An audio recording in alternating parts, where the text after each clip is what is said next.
યંત્રની વાતું ચોરે નો ચિતરા. આમાં જે ઊંડાણમાં પડ્યું હોય ની બધાયનો દુનિયા જગત આખું છે ને હાથમાં મીઠાની મુઠ્ઠી ભરીને રખડે છે.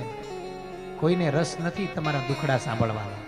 તમારી પાસેથી કંઈક કામ હશે ને તો થોડી વાર બેસશે અને તમે જે બોલશો ને એ સાંભળશે. બાકી પોતાનું કામ કઢાવવામાં રસ છે બધાને.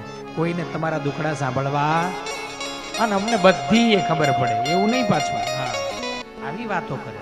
પણ જો મારું કામ છે તો હાથ વાર હા તમે કલાક બેસાડીને એને સંભળાવો ને તો એ કલાક સાંભળશે. કારણ કે એને કામ છે તમારું. તમારી પાસેથી એને કંઈક જોઈએ છે. એટલે કંઈ નહીં જોઈતું હોય ને સારું હા ભલે બધું એ બધું જવા દો, અમને ચા પાણી કરાવો, ભલે ભલે બોલો બીજું બધું કેમ હતું એમ કરીને તમારી દરેક વાતને કાપી નાખશે.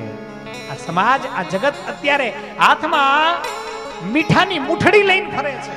જો તમારા ઘાવ ખુલ્લા કરી અને બતાવશો ને તો એના ઉપર મલમ નહીં લગાવે, એ મીઠું ફેંકશે. ઠીક છે, ભગવાને કંઈક દીધું છે, વધારે દીધું છે.